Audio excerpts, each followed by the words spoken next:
Est-ce que se maquiller, c'est s'embellir ou se mentir? Fondamentalement, se maquiller, c'est ajouter sur soi quelque chose qui n'y était pas, pour accentuer, corriger, transformer un trait. Le problème, c'est que notre société, notre morale, elle valorise plutôt le naturel, l'authenticité, et elle critique l'artificialité. Donc de ce point de vue, le maquillage, c'est une tromperie. Le maquillage, c'est préférer l'apparence à l'essence, le paraître à l'être.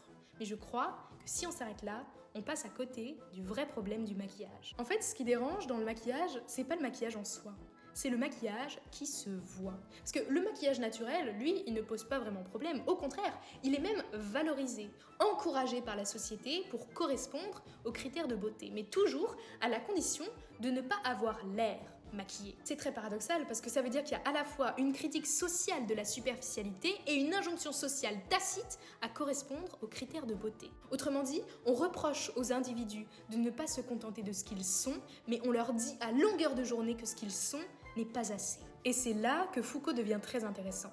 Parce que les critères de beauté ne sont écrits nulle part, mais ils n'ont pas besoin de l'être pour qu'on s'y soumette. Et c'est peut-être ça, le pouvoir le plus fort, celui qui s'impose sans qu'on s'en rende compte. Parce que personne n'ordonne de se maquiller, mais personne n'a besoin que ça soit ordonné.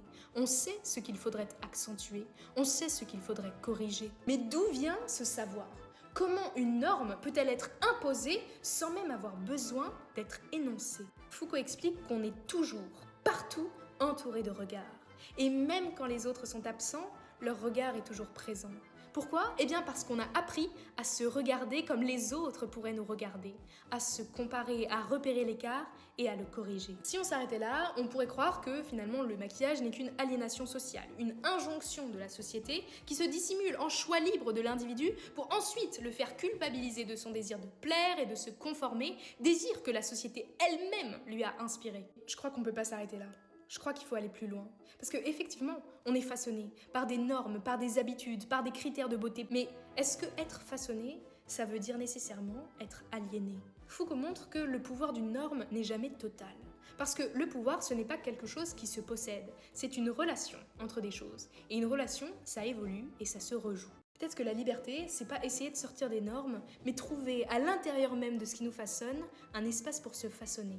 On ne choisit pas les règles du jeu, mais on peut apprendre à les voir et à jouer avec elles. À la fin de sa vie, Foucault appelle ça des techniques de soi, des pratiques par lesquelles on se façonne soi-même. Se maquiller, c'est pas seulement chercher à paraître, à plaire ou à se conformer aux critères de beauté, c'est avant tout expérimenter, chercher, jouer, et peut-être à travers ces différentes manières d'apparaître, apprendre à se connaître.